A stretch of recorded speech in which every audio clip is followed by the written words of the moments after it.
Hi, this is Tara from Wild Bird Farm, and today we are going to talk about easy herbaceous perennials to grow from seed that also make great cut flowers. A herbaceous perennial is a plant that in our Zone 5 dies back to the ground during the cold winter months and pushes new growth once the weather warms. Their roots remain alive and they grow back each year. There are long-lived and short-lived varieties, and I will cover those as we talk about each. Generally, these plants have one big main flush of flowers, and some put on a second flush later in the season. Some of these perennials also have foliage you can use longer into the season. I love perennials, and especially those I can use in the landscape and in my cut flower bouquets. People sometimes think perennials are more expensive than annual flowers, but when you grow them from seed, each plant will probably cost you pennies. Most of these perennials are relatively drought tolerant once established. Many of them dry well and can be used in everlasting arrangements.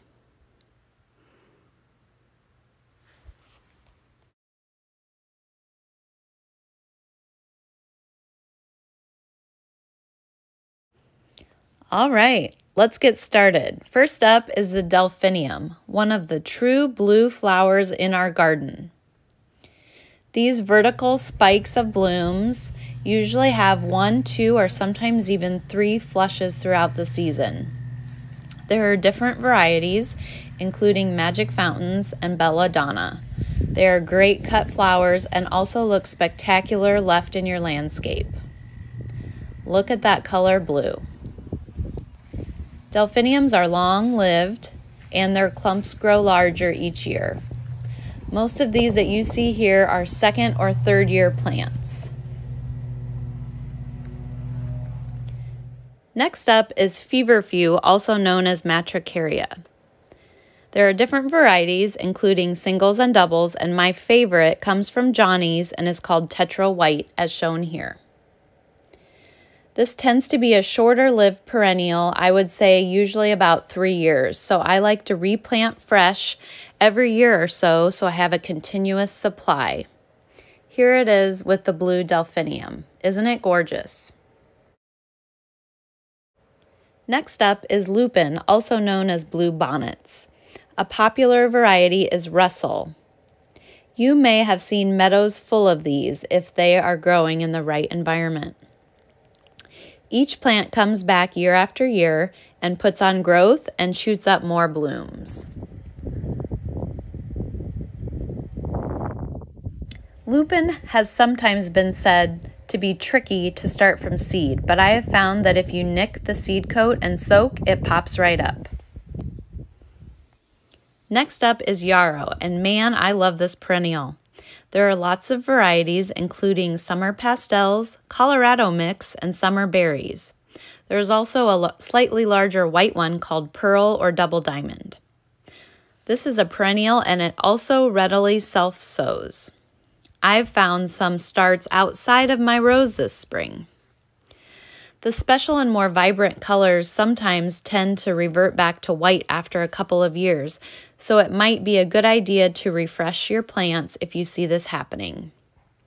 Next up is that little purple flower in the picture.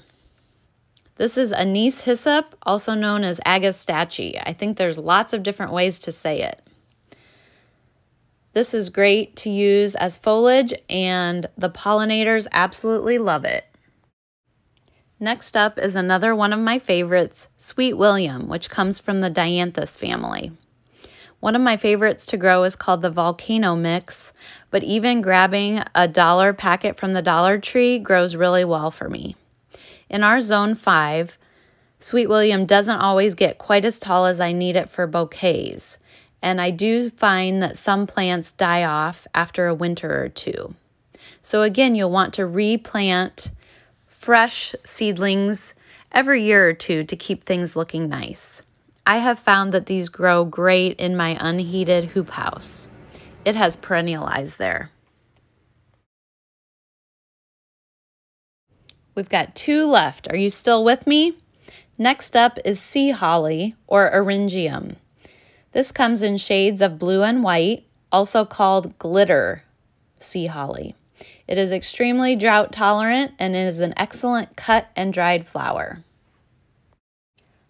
Last, but definitely not least, is the perennial Scabiosa, also known as pincushion flower. This variety is the Fama series, which comes in white and bluish purple. This is another favorite. The blooms are 2 to 3 inches across, and it pushes up new flushes of blooms from late spring through the summer. This is great for wedding work. I would consider this a 2 to 3 year perennial, so again, you'll want to plant new starts to keep the flowers coming year after year. Well, that's the end of my list of perennials today. There are lots more out there for you to try. Are you thinking of growing any of these from seed? Another great thing about growing these plants from seed is the flexibility of starting the seed. You can start plants early for spring planting, or you can start them in the summertime to plant out in the late summer to early fall. A lot of them bloom at the same time, so they're great to put together in arrangements. If you love having pollinators in your garden, this group of plants attracts them like crazy. Butterflies, bees, you name it, you'll see them on these wonderful plants. If you've enjoyed this video, please like and subscribe and look me up on social media at Wild Bird Farm.